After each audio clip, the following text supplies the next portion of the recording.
तो आइए चर्चा की शुरुआत करते हैं। सुधांशु जी, आपसे ही शुरुआत करते हैं। हालांकि मैं चाहती हूं कि पॉलिटिक्स थोड़ा बाद में आए, तो थोड़ा सा इंतजार करेंगे कि डिनर को लेकर जो कुछ चल रहा है देश के अंदर, आज बड़ी चीजें हम क्या उम्मीद रखें, क्योंकि हमने जो एमओयूज देखा एक्सचेंज होते हुए, जो अलग अलग क्षेत्रों में ये हम समझौते कर रहे हैं, कैसे हम अगर मैन पावर मोबिलिटी यानी ज्यादा से ज्यादा लोग यहां से जाकर वहां पर भी काम करें, कैसे दोनों तरफ से हमारे जो अभी तक ट्रेड डेफिसिट चल रहा है वो खत्म हो, हमारे जो एक्सपोर्टर्स हैं यहां से वो ज्यादा सामान वहां पर ले जा सकें, बेच पाए, एक बड़ा बाजार रशिया हमें मिले। इन सब पर क्या बड़ा हुआ है, क्योंकि दोस्ती है, थी और रहेगी, लेकिन देश हित में आज क्या किया, सरकार ने क्या हासिल किया? देखिए अंजना जी, सर्वप्रथम तो मैं आपको बधाई देना चाहूंगा कि पुतिन ने अपने इंटरव्यू में आपको रक्षा विशेषज्ञ कहा।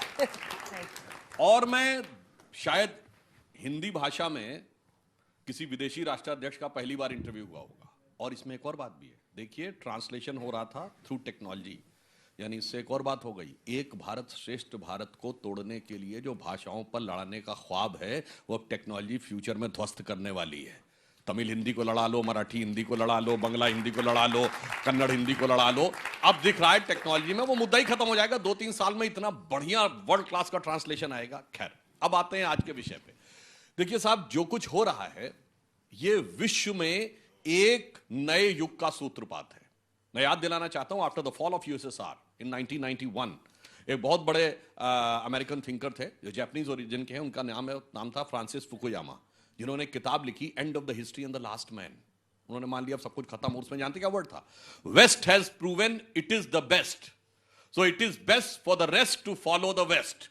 यानी उन्होंने मान लिया globalisation, open market economy, ultra individualistic society, everything will be fine. अब आइए साहब, क्या हुआ? 1 जनवरी 95 को बना WTO, और जो कुछ अब अमेरिका में हो रहा है, it is the beginning of end of globalisation. अब कह रहे अपना अपना देश देख लो। और 2017 में यूरोपियन पार्लियामेंट ने अपनी एक रिपोर्ट पब्लिश की जिसका शीर्षक था ग्लोबल ट्रेंड फॉर 2035। उसने कहा 2035 तक ये वर्ल्ड एक मल्टीपोलर वर्ल्ड के रूप में आकर स्थापित होने जा रहा है। तो ये ट्रांजिशन हम अपनी आंखों के सामने देख रहे हैं। भारत और रूस के बीच में जो समझौते हुए हैं भिन्न भिन्न क्षेत्रों में, 2-3 फील्ड्स ऐसी हैं। ऊर्जा के क्षेत्र में रूस के पास बहुत कुछ है भारत को देने के लिए, स्पेस टेक्नोलॉजी में बहुत कुछ है, और हमारे 2 रक्षा विशेषज्ञ हैं।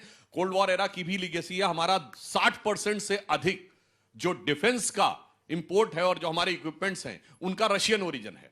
तो रशिया के पास स्किल है, उसके पास डिफेंस ग्रेड का मटेरियल है, उसके पास टेक्नोलॉजी है, मगर अगर देखा जाए मैन पावर हमारे पास है।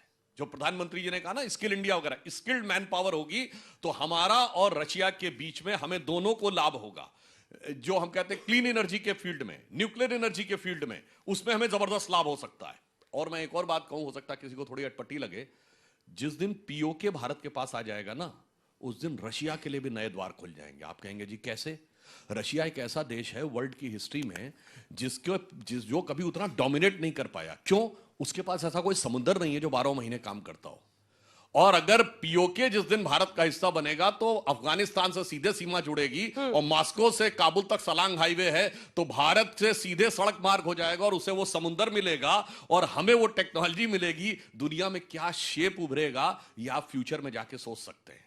और इसीलिए आज प्रधानमंत्री मोदी जी के साथ जिन समझौतों के ऊपर बात हुई है, और मैं ये भी कहना चाहता हूं ईमानदारी से, कांग्रेस के जमाने से भी, उस जमाने में भी हमारे रशिया से बहुत अच्छे संबंध रहे और रशिया ने उस समय हमको बहुत सपोर्ट किया। मगर एक पॉइंट और कहना चाहता हूं, रशिया से हमारा संबंध सिर्फ इतना नहीं है, रशिया से भारत का बड़ा पुराना गहरा संबंध है। इस पे हो सकता है कुछ लोगों को आपत्ति हो, मैं आप लोगों से कहूंगा जाके चेक करिए। रशिया में मोल्डोवा प्रोविंस में एक रिवर है जिसका नाम है मोक्ष। अब आइए साहब, रशियन भाषा में मां के लिए एक शब्द होता है मातुक्ष। अब इसमें मात तो साफ नजर आ रहा है। ये अगर हम कहेंगे किताब मुझे दे दो तो कहते इतो मया कृनगा, को संस्कृत वाला। एकादश के लिए वर्ड है, 11 के लिए वर्ड है एकादश। तो भारत के साथ, और बाकू में जाके चेक करिएगा, एक जगह है आतिशगाह जहां परमानेंट फायर जलती रहती है, और वहां गणेश जी और शंकर जी दोनों की मूर्ति भी है और लिखा भी हुआ है। इसका साफ दिखाई पड़ता है आज से नहीं, हजारों साल से भारतीय संस्कृति का विस्तार जिन क्षेत्रों में था, अगर मैं कहूं 21st सेंचुरी में वो एक नए स्वरूप में सामने आ रहा है।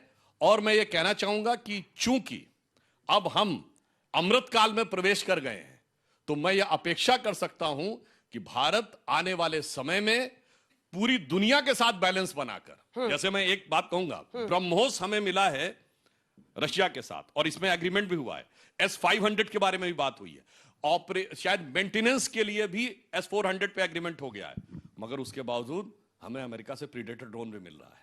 तो आप सोचिए इस ढंग की स्थिति जो कूटनीतिक दक्षता मोदी जी ने दिखाई है उसका एक प्रमाण देखिए। क्या ये एक बहुत बड़ी कूटनीतिक तरीके से एक बड़ा कदम, एक माइलस्टोन आप मान रहे हैं, ये जो रूसी राष्ट्रपति का दौरा है, भारत को फायदा होते देख रहे हैं? अजय जी देखिए, भारत और रसा का जो रिलेशन रहा है पौराणिक है। हमारी जो ये दोनों के आपसी संबंध है, ये ना केवल आर्थिक या कूटनीतिक बल्कि सांस्कृतिक संबंध भी रहे, और इन संबंधों का वैचारिक आधार पर भी एक बड़ा इस देश को मिला है। जैसे समाजवाद, 5 ईयर प्लान, वो पहले से चलता रहा। ठीक है, आज सोवियत रसा नहीं रहा, लेकिन सोवियत रसा ने कई मौकों पर, जब बांग्लादेश की बात आती थी तो बांग्लादेश की लड़ाई के युद्ध के दौरान, वही अमेरिका जब परमाणु पनडुब्बी भेजा, उस दौरान हमने कहीं ना कहीं फ्रेंडशिप पे एक संधि की थी इंदिरा गांधी ने, और एक मजबूती के साथ वो देश हमारे साथ रहा। हमेशा जब भी मौका आया है वो हमारे साथ खड़ा रहा है, और भारत रसा का आज भी जो संबंध है ये निरंतरता का एक परिणाम है। मैं मानता हूं कि भारत मजबूत है। भारत के साथ संबंध और दोस्ती बनाने का यदि प्रयास रसा किया है तो दोनों के अपने अपने स्ट्रेटेजिक जरूरतें हैं, और उन जरूरतों पर हमको मौलिक तौर पे जो व्यवहारिक पक्ष है उस व्यवहारिक पक्ष पर आना चाहिए। बातें हम जितनी भी कर लें, लेकिन सच्चाई है कि 3-4 बिंदु हैं, उन बिंदुओं पर वार्ता चल रही है। मुझे लगता है उस पर कोई समाधान भी आएगा। हाँ। भारत और रसा के साथ जो भारत का व्यापार संतुलन है वो भारी मात्रा में असंतुलित है। उसको हम कैसे भारत के पक्ष में करें, क्योंकि हम आयात ज्यादा कर रहे हैं, हमारा जो पक्ष है निर्यात का वो बहुत कम है, तो उसको हम कैसे बैलेंस बनाएंगे, ये एक मेजर चुनौती हम दोनों देशों के लिए है। दूसरा, रुपए में हमारा वहां जा रहा है, ये एक क्राइसिस भी है, इसको SRVA क्राइसिस कहते हैं। इस पर भी मुझे लगता है चर्चा जरूर हुई होगी दोनों देशों के बीच। तीसरी बात जो है, रक्षा आपूर्ति में विगत कुछ वर्षों में यूक्रेन युद्ध के कारण जो है टाइम को लेकर के बड़ा डिले हुआ है, जो हमारे सिक्योरिटी कंसर्न है उस कंसर्न को ध्यान में हमें रखने की जरूरत है। और मुझे लगता है आज की बैठकों में इस पर भी कोई ना कोई प्रकाश डालने का काम दोनों देशों के राष्ट्राध्यक्ष जब बैठे हैं तो जरूर किया होगा। और भू राजनीतिक चुनौतियां जिसकी चर्चा आपने की वो एक मेजर है कि जियो पॉलिटिक्स में, अंतर्राष्ट्रीय राजनीति में परमानेंट दोस्त और दुश्मन कोई किसी का नहीं है। हम अपने राष्ट्रीय हित को आगे प्रमोट करते हैं, हर देश वही चाहता है। उस परिप्रेक्ष्य में यदि हम देखें तो यूरोपियन यूनियन के साथ हमारे संबंध, क्वाड में हमारे संबंध नेचुरल है। आज के डेट में अमेरिका से जो संबंध हमारे हैं उसमें उतार चढ़ाव है। फिर तेल का एक बड़ा जो है मैटर है, तेल के अंदर में भी एक बड़ा खेल है। मुझे जरूर इसमें कहने में कोई आपत्ति नहीं है, हालांकि राष्ट्राध्यक्ष महोदय दोनों देश के आज बैठे हैं, पर भारत के लोगों को जो तेल वहां से आ रहा है उस तेल के लिए 2 कंपनी अभी जो है यूरोपियन यूनियन में उस तेल को भेजती रही है, न्यारा और रिलायंस। वो इसके कारण पिछले 6 महीने में लगभग $20 बिलियन रुपए जो है उन लोगों ने व्यक्तिगत तौर पे कमाए हैं, कंपनियों ने कमाए हैं। भारत के लोगों को 20 पैसे भी उनको डीजल पेट्रोल पे कमी नहीं आई है। तो वो जरूरी है, यदि तेल हमको दे रहा है वो हमारा साथी है, उसका लाभ भारत के लोगों को होना चाहिए। कि एनर्जी फ्लो में कोई दिक्कत नहीं होगी, उसमें कोई बाधा हम नहीं चाहते हैं कि हो, और वो उसी तरह से। जनरल दयाल, ये पॉलिटिक्स पर हम आएंगे लौटकर, लेकिन एक शुरुआती कमेंट आपसे जल्दी जल्दी सबसे कि क्या हम उम्मीदें रखें, भारत को क्या टैंजिबल मिल रहा है उनके इस दौरे से?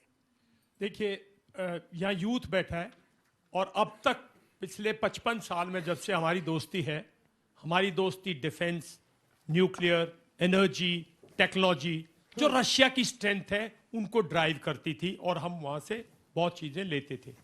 आज एक ऐतिहासिक दिन है, एक ऐसी ट्रीटी हुई है, मोबिलिटी ट्रीटी, जो हमारी स्ट्रेंथ है।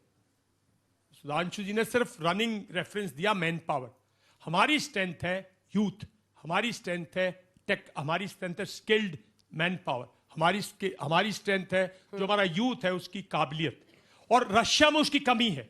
आज से नहीं, रशिया ने 1971 में, सोवियत यूनियन ने इसको फ्रेंडशिप ट्रीटी बोला था, इक्वल ट्रीटी, हमेशा इक्वल ट्रीट किया उन्होंने। जब हम कमजोर थे आर्थिक तौर पर, वो मजबूत थे।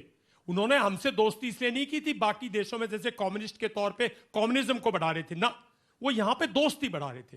तो आज जो ये ट्रीटी हुई है, मोबिलिटी ट्रीटी, मैं समझता हूं ये सबसे बड़ा टेक अवे है।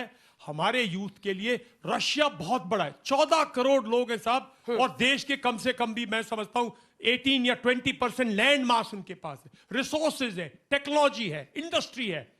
तो ये जो एक ट्रीटी हुई है, ठीक है, उनको ये हमें एक manpower, बहुत जी। बड़ी अपॉर्चुनिटी देगी